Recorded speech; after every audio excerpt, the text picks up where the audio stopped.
Hello students, on the behalf of GTU Studies, me and Gattu Bhai welcome you to this video lecture for the branch Mechanical and Automobile Engineering, and the subject is FMD, means Fundamental of Machine Design, and the topic of today's video is Numerical of Sunk Keys, જે ઘણીવાર પૂછાતું હોય છે અને ખાસ એ GTU મે 2018 એટલે કે આ chapter જ્યારે MDID કરીને સબ્જેક્ટ આવતો હતો એના રેગ્યુલર સેમેસ્ટરના પેપરમાં પૂછાયેલો ન્યુમેરિકલ છે અને એ હું તમને આજે સોલ્વ કરીને દેખાડીશ. તો હવે આપણે એ ન્યુમેરિકલ સ્ટાર્ટ કરીએ. સૌથી પહેલા એઝ યુઝ્યુઅલ આપણી જે પ્રોસેસ છે એ ઉપરથી આપણે પહેલા રકમ ક્વેશ્ચન સમજશું કે કઈ રીતે આપણને આઈડિયા આવશે કે કયા ટોપિકનો ન્યુમેરિકલ છે અને એમાં આગળ કેમ વધશું. તો સૌથી પહેલા રકમ વાંચીએ. It is required to design a square key for fixing a gear on the shaft which transmit 10 kilowatt power at 720 rpm. Okay, first sentence complete કર્યું એની ઉપરથી જ આપણને આઈડિયા આવી ગયો છે કે આ જે છે numerical A shaft and keys વાળા ચેપ્ટરમાંથી સ્ક્વેર કીની ડિઝાઇન કરવા માટેનો ન્યુમેરિકલ છે. એટલે કે આપણે સ્ક્વેર કીની ડિઝાઇન કરતો જે ટોપિક છે એ યાદ કરવાનો છે. જે ડિઝાઇન ઓફ સંક કીઝ કરીને મેં વિડીયો આપેલો છે એમાં મેં કમ્પ્લીટ કરી છે. જો હજી પણ તમે ન જોયો હોય તો જોઈ લેજો. ડિસ્ક્રિપ્શનમાં લિંક આપેલી છે, ઉપર આઈ બટનમાં પણ આવશે. આઈ હોપ તમે જોયેલો હોય છે, તો એ પ્રમાણે હું સમજાવું હવે તમને. સ્ક્વેર કીની ડિઝાઇન કરવાની છે અને શાફ્ટ અને કી છે એ શેના માટે યુઝ થતી હોય છે? પાવર એન્ડ સ્પીડ ટ્રાન્સમિટ કરવા માટે, જે અહીંયા આપી દીધી છે. ઓકે, એટલે ટોપિક ખબર પડી ગયો છે. આગળ રકમ વાંચીએ. The shaft and the key are both made of plain carbon steel C45. Shaft અને કી છે બંને સેમ મટીરિયલમાંથી, પ્લેન કાર્બન સ્ટીલમાંથી બનાવેલું છે. જે મટીરિયલનું નામ પણ આપેલું છે, જે અત્યારે કોઈ બહુ ઇફેક્ટ કરશે નહીં. આપણે એની માટેની વેલ્યુ જે છે સ્ટ્રેસની, સ્ટ્રેન્થની, એ ખાસ કામની છે. જે બ્રેકેટમાં આપેલી છે સિગ્મા વાયટી, એટલે કે યીલ્ડ ટેન્સાઇલ સ્ટ્રેન્થ 360 ન્યૂટન પર mm સ્ક્વેર છે. And the factor of safety is 3. Factor of safety તમારે 3 લેવાની છે. Take allowable shear stress tau is equal to 0.577 sigma t. એટલે કે એલોએબલ શિયર સ્ટ્રેસ છે એ એલોએબલ ટેન્સાઇલ સ્ટ્રેસ ઇન્ટુ 0.577 કરીને તમે મેળવવાનું છે. ને એમ ફરીવાર કહી દઉં, GTU મે 2018માં પૂછાયેલો ન્યુમેરિકલ છે 7 માર્કમાં. બહુ જ નાનો એવો ને ઇઝી છે. 7માંથી 7 લેવાના છે. તો સૌથી પહેલા આપણને ખબર પડી ગઈ છે કે સ્ક્વેર કી રિલેટેડ ન્યુમેરિકલ છે. પહેલા એના ડેટા ગિવન આપણે લખી લઈએ. સૌથી પહેલા પાવર આપેલો છે, જેના માટે શાફ્ટ અને કી આપણે યુઝ કરવાની છે 10 કિલોવોટ.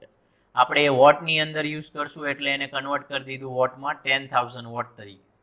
સ્પીડ આપેલી છે શાફ્ટ એન્ડ કીની, n is equal to 720 rpm. આ જે સ્પીડ છે એ આપણે આરપીએમમાં જોતી છે, એટલે એમાં ને એમાં જ છે, કોઈ પ્રોબ્લેમ નથી ચેન્જ કરવામાં. અને નેક્સ્ટ આપી છે strength, yield tensile strength sigma YT 360 newton પર mm સ્ક્વેર. અત્યારે આપણે જે સ્ટ્રેન્થ છે એ ન્યૂટન પર mm સ્ક્વેરમાં જ જોતી છે. ઘણીવાર અહીંયા મેગાપાસ્કલ આપેલું હોય છે, તો મેગાપાસ્કલ એટલે ન્યૂટન પર mm સ્ક્વેર જ તે, એટલે સેમ વેલ્યુ રાખીને જ તમે ન્યૂટન પર mm સ્ક્વેર પણ લખી શકશો. રેડી?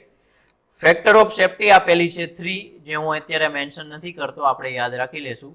અને લાસ્ટમાં તમને એક રિલેશન આપેલું છે, tau is equal to 0.577 sigma T. આટલા ડેટા આપેલા છે અને તમને સ્ક્વેર કીની ડિઝાઇન કરવાની કીધી છે. તો મેં કીધું એ વિડીયો તમે થિયરી વાળો જોયો હોય તો એમાં આઈડિયા એ છે કે સ્ક્વેર કીની ડિઝાઇન કરવી એટલે લેન્થ ઓફ કી ફાઇન્ડ કરવી, એટલે કે સ્મોલ એલ ફાઇન્ડ કરવાનો છે આપણો લાસ્ટ ટાર્ગેટ. આ યાદ રાખશું. હવે આપણે એલ ફાઇન્ડ કરવું હોય એટલે કે કીની ડિઝાઇનમાં જવું હોય તો કીના બેઝિક ડાયમેન્શન જોશે. એટલે કે પહેલા પ્રોસિજર આખી યાદ કરાવી દો ફરીવાર કે એલ ફાઇન્ડ કરવું હોય તો આપણે એની સિવાયના જે કીના ડાયમેન્શન છે, વિડ્થ અને હાઇટ અથવા થિકનેસ, W એન્ડ H, એ બંનેની વેલ્યુ જોશે. એ બંનેની વેલ્યુ ડાયરેક્ટલી તો આપી નથી, તો એ બંનેની વેલ્યુ છે એ ડાયામીટર ઉપર ડિપેન્ડ કરે છે, જે મેં તમને એ સેમ વિડીયોમાં સમજાવેલું છે. તો ડાયામીટર હોય શાફ્ટનો small d, diameter of shaft, તો W અને H મળી જશે. પણ ડાયામીટર ઓફ શાફ્ટ પણ આપેલો નથી. તો ડાયામીટર ઓફ શાફ્ટ તમારે જો ફાઇન્ડ કરવો હોય તો એને જ તો કહેવાય ડિઝાઇન ઓફ શાફ્ટ. કારણ કે આપણે ડિઝાઇન ઓફ શાફ્ટમાં શું કરતા હતા? ડાયામીટર જ ફાઇન્ડ કરતા હતા. એટલે તમારે સૌથી પહેલા શાફ્ટનો ડાયામીટર ફાઇન્ડ કરવાનો છે. પણ જ્યારે કીની વાત હોય રકમની અંદર ક્વેશ્ચનમાં કીની ડિઝાઇન કરવાની હોય તો એના માટે ખાલી ટોર્ક જ રિસ્પોન્સિબલ છે. એટલા માટે શાફ્ટની આપણે જે ડિઝાઇન લેશું કન્સિડર કરશું, જેમાં ઘણી બધી અવેલેબલ છે, વિડીયોઝ પણ છે મારી ચેનલ પર, એમાં આપણે કયો વિડીયો કન્સિડર કરશું, કઈ થિયરી કન્સિડર કરશું? Design of shaft subjected to torque only. ખાલી ટોર્ક જ રિસ્પોન્સિબલ છે એવું લઈને ચાલવાનું ઓલવેઝ 100%. તો આપણે ડાયામીટર છે એ ફાઇન્ડ કરશું design of shaft subjected to torque only topic consider કરીને. ઓકે, સ્ટાર્ટિંગ જો સમજાઈ ગયું હોય તો હવે ન્યુમેરિકલ્સ આવી છે. સ્ટાર્ટિંગ સમજવું ખાસ જરૂરી છે. તો સૌથી પહેલા આપણે જ્યારે ખાલી ટોર્ક લાગતો હોય તો આવું કંઈક ઇક્વેશન શાફ્ટ માટે યુઝ કરતા હોઈએ છીએ. Torque is equal to π/16 into torsional shear stress tau into d cube. આની અંદર આપણે ડી ફાઇન કરવાનો છે, જેમાં આપણે બે વેલ્યુની જરૂર પડશે, એક કેપિટલ ટી ટોર્ક અને એક સ્મોલ ટાઉ એટલે કે શિયર સ્ટ્રેસ, જે બંને આપણી પાસે નથી. પણ આપણે પહેલા અત્યારે ટી ટોર્ક ફાઇન કરી લઈએ. જે તમને હવે ખબર જ છે કે પાવર અને સ્પીડ આપી હોય તો બંનેમાંથી સૌથી પહેલા ટોર્ક જ ફાઇન કરવાનું હોય. ન ખબર હોય તો આ યાદ રાખજો. 5th, 6th, 7th, 8 બધા સેમેસ્ટરમાં આ ઇક્વેશનનો યુઝ તો આવશે જ. જેમાં પાવર અને સ્પીડ આપી હોય એટલે એના ઉપરથી ટોર્ક મેળવવાનું જ ઓલવેઝ રહેશે. એટલે કે આમાં ટોર્કને સબ્જેક્ટ બનાવીએ તો ઇક્વેશન કંઈક આવું થઈ જશે, અને એમાં પાવર અને સ્પીડની વેલ્યુ જ મૂકવાની છે. એ વેલ્યુ મૂકી દઈએ એટલે ટોર્ક આપણને મળી જશે 132.70 ન્યૂટન ઇન્ટુ મીટરમાં મળશે પહેલા સ્ટાર્ટિંગમાં, કારણ કે પાવર આપણે વોટમાં લઈએ છીએ. પણ આપણને ખબર છે કે બધા ડાયમેન્શન મિલીમીટરમાં કન્સિડર કરીએ છીએ, એટલે ન્યૂટન ઇન્ટુ મિલીમીટરમાં ટોર્કને કન્વર્ટ કરી દો તો 132.70 નું 132.70 ઇન્ટુ 10³ ન્યૂટન ઇન્ટુ મિલીમીટર થઈ જશે. તો આ છે તમારો ફર્સ્ટ આન્સર થઈ ગયો. હવે આપણે ફાઇન્ડ કરીએ એલોએબલ શિયર સ્ટ્રેસ. પણ એલોએબલ શિયર સ્ટ્રેસની સાથે સાથે એલોએબલ ટેન્સાઇલ સ્ટ્રેસ એ ફાઇન્ડ કરી લઈએ, કારણ કે બંને કામમાં આવવાના જ છે. પહેલા આપણે ફાઇન્ડ કરીએ એલોએબલ ટેન્સાઇલ સ્ટ્રેસ, જે આ રીતે કંઈક મળશે. Allowable tensile stress sigma t is equal to ultimate tensile strength અથવા ઇલ્ડ ટેન્સાઇલ સ્ટ્રેન્થ, બેમાંથી એક યુઝ કરી શકશો. તો આપણને બેમાંથી જે આપી હોય યુઝ કરવાની છે. ઇલ્ડ ટેન્સાઇલ સ્ટ્રેન્થ આપેલી છે એટલે એ લઈ લીધી, અને અપોન મૂકવાનું ઓલવેઝ ફેક્ટર ઓફ સેફ્ટી, જે 3 આપેલી છે. તો સિગ્મા વાયટી ની વેલ્યુ 360 છે, અપોન 3 કરશો એટલે સિગ્મા ટી તમને આન્સર મળી જશે 120 ન્યૂટન પર mm². યાદ રાખજો એલોએબલ ટેન્સાઇલ સ્ટ્રેન્થ. હવે આપણે ફાઇન્ડ કરીએ એલોએબલ શિયર સ્ટ્રેસ. એલોએબલ શિયર સ્ટ્રેસ એટલે yield shear strength upon factor of safety. આ જનરલ ઇક્વેશન છે, કોમન, કોઈ પણ જગ્યાએ યુઝ થઈ શકે. પણ અત્યારે આપણને રકમમાં ક્વેશ્ચનમાં એક રિલેશન આપી દીધું છે કે tau is equal to 0.577 sigma T તમે લઈ શકો છો. સિગ્મા ટી આપણે ઉપર મેળવી લીધું 120.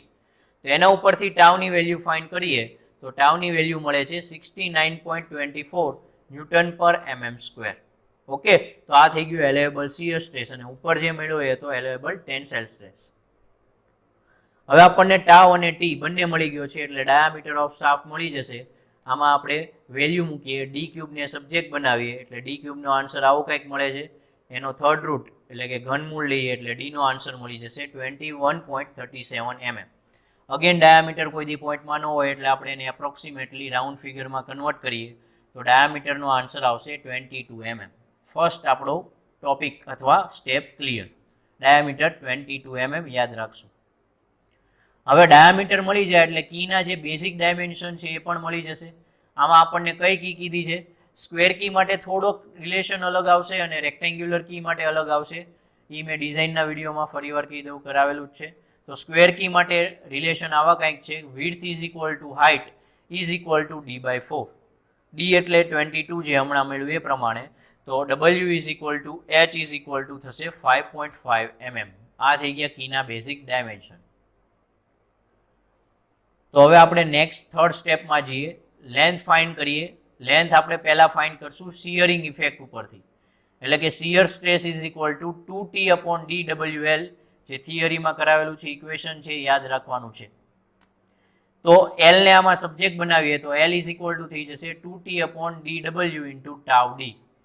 ટી છે આપણી પાસે, ડી છે, ડબલ્યુ છે, ટાઉ ડી છે, બધાની વેલ્યુ છે જ. આપણે ખાલી વેલ્યુ મૂકીએ અને એને સોલ્વ કરીએ એટલે લેન્થનો આન્સર મળી જશે 31.66 mm. again it will converted into approximate round figure, then length is 32 mm. યાદ રાખજો શિયરિંગ ઇફેક્ટના કારણે લેન્થ કેટલી મળે છે કીની 32 mm. હવે આપણે કીની લેન્થ છે બીજી વાર ફાઇન્ડ કરીએ ક્રશિંગ ઇફેક્ટ ઉપરથી. Crushing stress is equal two શું થશે 40/DHL. હવે ક્રશિંગ સ્ટ્રેસ તો આપણી પાસે છે નહીં, તો એ જે એલોએબલ ટેન્સાઇલ સ્ટ્રેસ મેળવો તો એ જ ક્રશિંગ સ્ટ્રેસ થશે. બંનેની વેલ્યુ સરખી જ થાય એટલે આપણે ક્રશિંગ સ્ટ્રેસની વેલ્યુ એ યુઝ કરી શકશું. આમાં આપણે એલ ફાઇન્ડ કરવાનો છે એટલે પહેલા એલ ને સબ્જેક્ટ બનાવીએ એટલે ઇક્વેશન થઈ જશે 40/DH સિગ્મા સી. એમાં આપણી પાસે ટીની, ડીની, એચની, સિગ્મા સીની બધી જ વેલ્યુ છે. ખાલી વેલ્યુ મૂકશું અને આગળ એને સોલ્વ કરશું કેલ્સીમાં એટલે એલ મળી જશે 36.58 mm. અગેન કન્વર્ટ કરો રાઉન્ડ ફિગરમાં એટલે કે લેન્થ મળશે 37 mm. યાદ રાખજો ક્રશિંગ ઇફેક્ટના કારણે લેન્થ મળે છે 37 mm. એટલે કે ટૂંકમાં શિયરિંગ ઇફેક્ટના કારણે લેન્થ મળી હતી મને 32 mm અને ક્રશિંગ ઇફેક્ટના કારણે લેન્થ મળી મને 37 mm. એટલે કે ફાઇનલ આન્સર છે લેન્થનો એ થઈ જશે 37 mm. એટલે કે બંનેમાંથી જે વધુ હોય એ કન્સિડર કરવાનું એવું મેં કીધેલું છે. તો આમાંથી કન્સિડર કયું કરશું 37 mm વધુ છે એટલે લેન્થનો ફાઇનલ આન્સર થશે 37 mm. ડન. તો આ છે તમારી ડિઝાઇન. આ મેઇન આન્સર છે, ફાઇનલ આન્સર એટલે અહીંયા ન્યુમેરિકલ કમ્પ્લીટ. આમ જોવો તો સમજવામાં 10 મિનિટ લાગી હોય કારણ કે સમજવાનું છે. સમજાઈ જાય પછી કેલ્ક્યુલેટ કરશો તો 5 મિનિટ એ નહીં થાય 7 માર્કના ન્યુમેરિકલમાં, એટલે બહુ જ ઇઝી તમને પડશે. તો આઈ હોપ તમને ન્યુમેરિકલ સમજાઈ ગયો હશે. તો વિડીયોને લાઇક કરજો, શેર કરજો એન્ડ સબસ્ક્રાઇબ કરજો. GTU studies channel. For more material you can visit our website and also telegram channel. Thank you.